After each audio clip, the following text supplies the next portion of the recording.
स्वागत है आप सभी का स्टेट पीसीएस क्लासेस में। तो हम लोग यूपी ट्रिपल एससी पेट के एग्ज़ाम के लिए प्रैक्टिस सेट कर रहे हैं। आज प्रैक्टिस सेट नंबर 6 करने वाले हैं। तो चलिए देखते हैं आज का पहला क्वेश्चन क्या है। पहला क्वेश्चन है कि हरित क्रांति के बाद भारत में गेहूं का उत्पादन तेज़ी से बढ़ा, ये स्टेटमेंट दिया गया है। फिर इसका कारण क्या दिया गया है। कारण है कि क्योंकि इसमें क्योंकि लगा के पढ़ने से जो है आपका कारण पता चल जाता है कि ये दोनों मतलब मैच कर रहा है कि नहीं मैच कर रहा है। तो इसमें दिया गया है, कारण ये दिया गया है कि गेहूं की उच्च उत्पादकता किस्में और सिंचाई सुविधाएं विकसित की गई, इसीलिए क्या हुआ, हरित क्रांति के बाद भारत में गेहूं का उत्पादन तेज़ी से बढ़ा। तो ये दोनों कथन सत्य हैं और इसकी जो है व्याख्या पहले की मतलब कथन की कारण जो है व्याख्या भी कर रहा है। तो इसलिए जो है ए इसका राइट आंसर हो जाएगा। आगे बढ़ते हैं और अगला क्वेश्चन देखते हैं। अगला क्वेश्चन है कि दीन ए इलाही की स्थापना किस मुगल शासक ने की थी। तो दीन ए इलाही की स्थापना किस मुगल शासक ने की थी।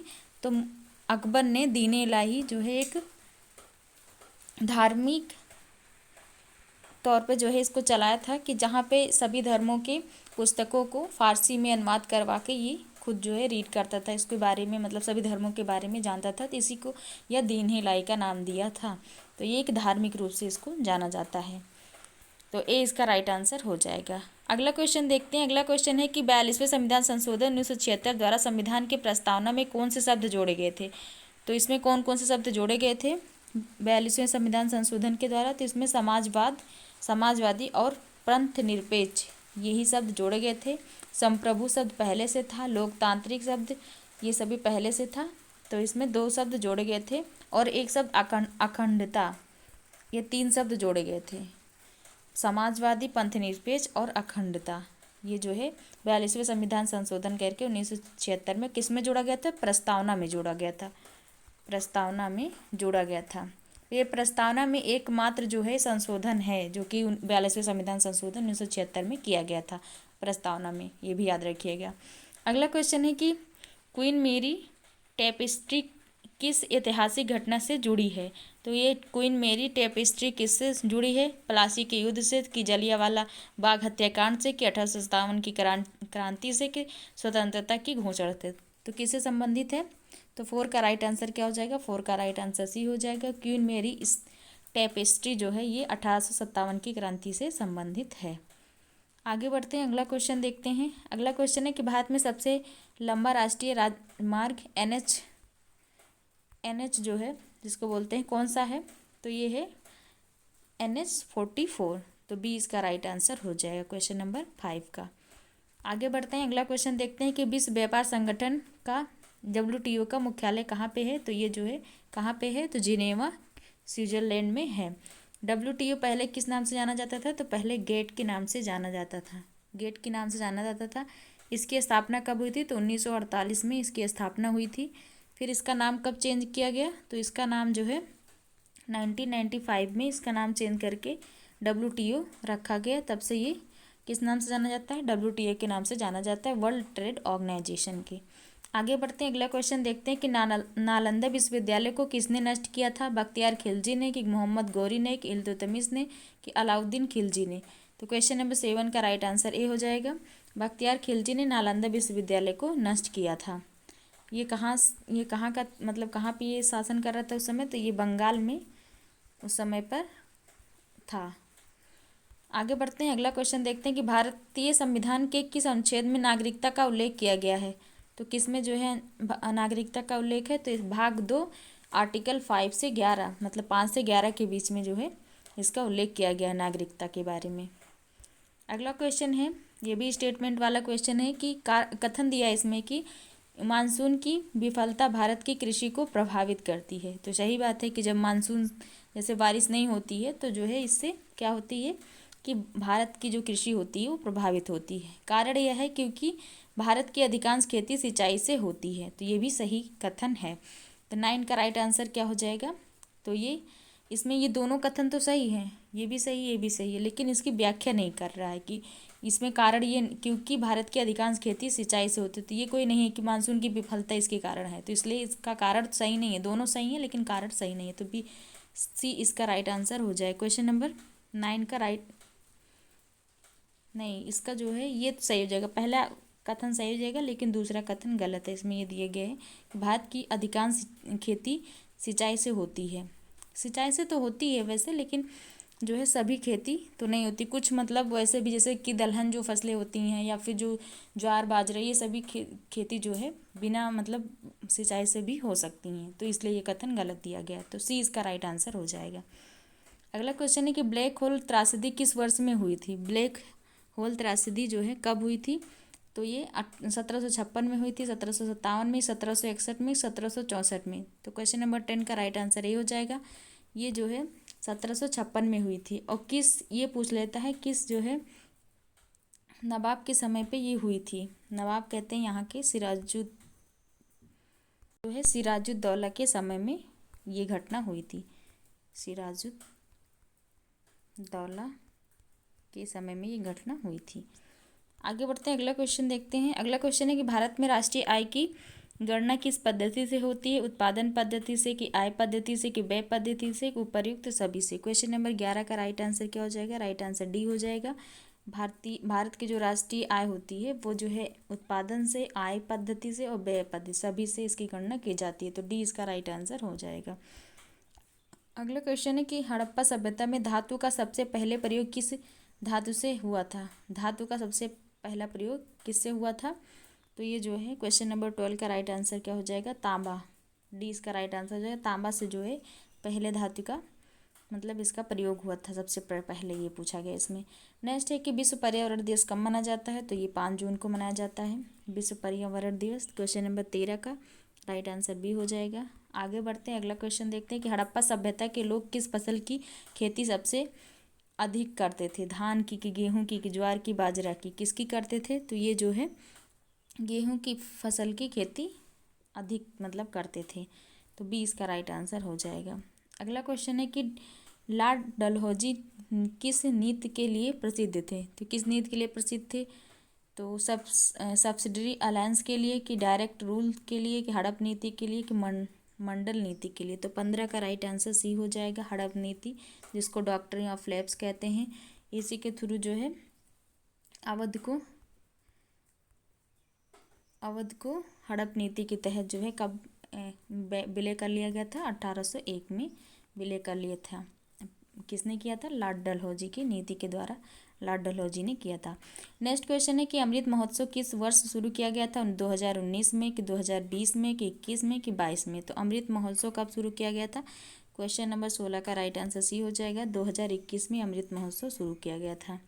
अगला क्वेश्चन है कि दीनदयाल अंत्योदय योजना का मुख्य उद्देश्य क्या है। महिलाओं का सशक्तिकरण, गरीबों के लिए कौशल विकास, तीसरा है किसानों की आय दोगुनी करना, और चौथा है ग्रामीण सड़क निर्माण। क्वेश्चन नंबर 17 का राइट आंसर बी हो जाएगा। दीनदयाल अंत्योदय जो है योजना किसके लिए है, तो गरीबों के लिए ये कौशल विकास करना इसका मुख्य उद्देश्य था। नेक्स्ट क्वेश्चन है कि भारत का सबसे बड़ा नहर तंत्र कौन सा था। तो ये जो है इंदिरा गांधी नहर था, कि सोन नहर था, कि गंगा नहर था, कि माही नहर था। क्वेश्चन नंबर 18 का राइट आंसर ये हो जाएगा। इंदिरा गांधी नहर जो है ये भारत की सबसे बड़ी नहर तंत्र था। आगे बढ़ते हैं और अगला क्वेश्चन देखते हैं। अगला क्वेश्चन है कि विश्व धरोहर स्थल हम्पी किस राज्य में स्थित है। कर्नाटक में है, कि आंध्र प्रदेश में है, कि तमिलनाडु में है, कि केरल में है। तो इसका राइट आंसर क्या हो जाएगा। इसका राइट आंसर ए हो जाएगा। ये जो है कर्नाटक, हम्पी कहाँ पे है, तो ये कर्नाटक में है। तो क्वेश्चन नंबर 19 का राइट आंसर ए हो जाएगा।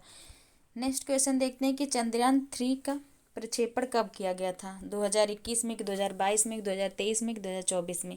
तो ये जो है 14 जुलाई 2023 में इसका प्रक्षेपण किया गया था। और ये कब जो है चंद्रमा के साउथ पोल पे, दक्षिण पोल पे पहुंचा था।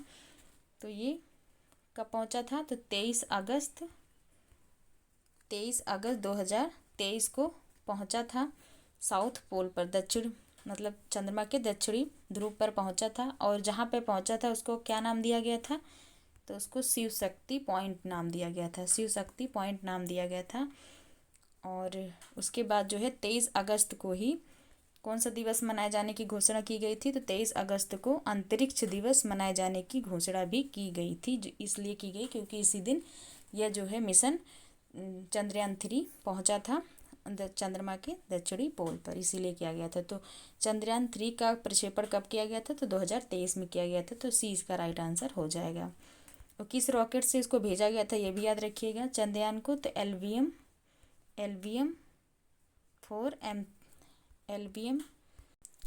3rd M4 के द्वारा इसको जो है रॉकेट से भेजा गया था, ये भी याद रखिएगा। अगला क्वेश्चन है कि इसमें कथन दिया है ओजोन परत हमें सूर्य की पराबैंगनी किरणों से बचाती है। तो सही स्टेटमेंट है कि जो ओजोन परत है उसमें ओजोन परत हमें जो पराबैंगनी जो रेज आती हैं मतलब किरणें से बचाती हैं, ये सही है। और कारण है क्योंकि ओजोन परत में ऑक्सीजन का घनत्व अधिक होता है। तो क्या कारण सही है कि नहीं सही है इसको देखते हैं। तो क्वेश्चन नंबर 21 का राइट आंसर क्या हो जाएगा? तो ये दोनों जो है कथन सही हैं। तो क्वेश्चन नंबर 21 का राइट आंसर बी हो जाएगा। दोनों कथन तो सही है लेकिन इसकी व्याख्या नहीं कर रहे, क्योंकि ओजोन परत में ऑक्सीजन का घनत्व अधिक है तो इसका कोई कारण नहीं है कि ओजोन परत में सूर्य की पराबैंगनी किरणों को बचाती है। तो दोनों सही हैं लेकिन जो है इसकी व्याख्या नहीं करता। तो 21 का राइट आंसर बी हो जाएगा। आगे बढ़ते हैं, अगला क्वेश्चन देखते हैं कि राज्यपाल की नियुक्ति कौन करता है? राष्ट्रपति करता है, एक प्रधानमंत्री करता है, एक मुख्यमंत्री करता है, एक लोकसभा के द्वारा किया जाता है। तो क्वेश्चन नंबर 22 का राइट आंसर क्या हो जाएगा? राइट आंसर ए हो जाएगा। राष्ट्रपति जो है राज्यपाल की नियुक्ति करता है। अगला क्वेश्चन है कि नेशनल वाटरवे 1 किस नदी पर स्थित है? गंगा पे कि ब्रह्मपुत्र पे कि गोदावरी पे कि नर्मदा पे? तो क्वेश्चन नंबर 23 का राइट आंसर क्या हो जाएगा? इसका राइट आंसर जो है क्वेश्चन नेशनल वाटर वे 1 जो है इसका नाम है किस पे है? तो ये जो है ब्रह्मपुत्र गंगा ब्रह्मपुत्र नदी पर है। क्वेश्चन नंबर 23 का राइट आंसर ये हो जाए। इसमें जो है ए दिया गया है, गंगा दिया गया है। आगे बढ़ते हैं, अगला क्वेश्चन देखते हैं कि गोलमेज सम्मेलन किस शहर में आयोजित हुए थे? तो पेरिस में हुआ था कि लंदन में हुआ था कि दिल्ली में हुआ था तो जिनेवा में हुआ था? तो इसका राइट आंसर क्या हो जाएगा? इसका राइट आंसर बी हो जाएगा। जो गोलमेज सम्मेलन हुआ था वो सभी कहाँ पे हुआ था? लंदन में हुआ था। और किस गोलमेज सम्मेलन में महात्मा गांधी ने भाग लिया था? तो सेकेंड जो राउंड टेबल कॉन्फ्रेंस जिसको बोला जाता था इंग्लिश में, तो वह उसमें जो है किसने भाग लिया था? तो महात्मा गांधी जी ने भाग लिया था। और किस समझौते के बाद? तो गांधी इरविन जो पैक्ट हुआ था 1931 में, तो उसके बाद जो है इन्होंने भाग लिया था, ये भी याद रखिएगा। अगला क्वेश्चन है कि साइमन कमीशन भारत कब आया था? तो 1924 में कि 27 में, 1925 में कि 27 में कि 28 में कि 30 में? तो वैसे साइमन कमीशन का गठन 1927 में किया गया था, लेकिन ये भारत कब आया था? तो भारत 1928 में आया था। क्वेश्चन नंबर 25 का राइट आंसर सी हो जाएगा। अगला क्वेश्चन है कि भारत में सबसे अधिक चाय का उत्पादन किस राज्य में होता है? पश्चिम बंगाल में कि असम में कि केरल में कि तमिलनाडु में? क्वेश्चन नंबर 26 का राइट आंसर बी हो जाएगा। असम में सबसे अधिक चाय का उत्पादन किया जाता है। नेक्स्ट क्वेश्चन है कि नंदा देवी किस प्रकार का क्षेत्र है? जो मंडल आरक्षित क्षेत्र है, रिजर्व है, बायोस्फीयर रिजर्व है कि राष्ट्रीय उद्यान है कि अभ्यारण्य है कि उपर्युक्त सभी है? तो क्वेश्चन नंबर 26 का राइट आंसर डी हो जाएगा, क्योंकि ये जो है नंदा देवी ये देवी क्या है? ये आरक्षित है, मतलब जीव मंडल आरक्षित क्षेत्र भी है, राष्ट्रीय उद्यान भी है और अभ्यारण्य भी है। अगला क्वेश्चन है कि भारतीय दंड संहिता आईपीसी किस वर्ष लागू हुई थी? 1857 में कि 1860 में कि 1862 में कि 1872 में? कब ये जो है लागू की गई थी? क्वेश्चन नंबर 28 का राइट आंसर बी हो जाएगा। 1860 में जो है आईपीसी लागू की गई थी। आज का सेकेंड लास्ट क्वेश्चन है कि प्रधानमंत्री जनधन योजना कब शुरू की गई थी? 2012 में कि 14 में कि 16 में कि 18 में? तो जनधन योजना जिसके थ्रू जो है वित्तीय समावेशन करने का इसका उद्देश्य था कि सभी का अपना खाता हो, तो इसके लिए ये पीएम जनधन योजना शुरू की गई थी। कब की गई थी? तो ये 2014 में शुरू की गई थी, जब पीएम मोदी जी की जो है सरकार बनी थी उसके बाद जो है इसको शुरू किया गया था। तो बी इसका राइट आंसर हो जाएगा। आज का लास्ट क्वेश्चन क्या है देखते हैं। आज का लास्ट क्वेश्चन है कि राष्ट्रीय विकास परिषद की अध्यक्षता कौन करता है? राष्ट्रपति करता है कि प्रधानमंत्री करता है कि लोकसभा का अध्यक्ष करता है कि वित्त मंत्री करता है? क्वेश्चन नंबर 30 का राइट आंसर क्या हो जाएगा? क्वेश्चन नंबर 30 का राइट आंसर बी हो जाएगा। प्रधानमंत्री जो है राष्ट्रीय विकास परिषद की अध्यक्षता करता है। तो आज की ये सभी प्रैक्टिस सेट नंबर 6 का जो है 30 क्वेश्चन इंपॉर्टेंट रहे। आप सभी को वीडियो कैसी लगती कमेंट करके बताइए और अपने दोस्तों के साथ में शेयर करिए जो है पेपर की तैयारी कर रहे हैं, और आगे जो है पीसीएस के लिए भी प्रैक्टिस से चलाया जाएगा, तो उसको भी आप लोग को जो है दोस्तों के साथ शेयर करिएगा। वीडियो देखने के लिए बहुत बहुत धन्यवाद। Thank you so much.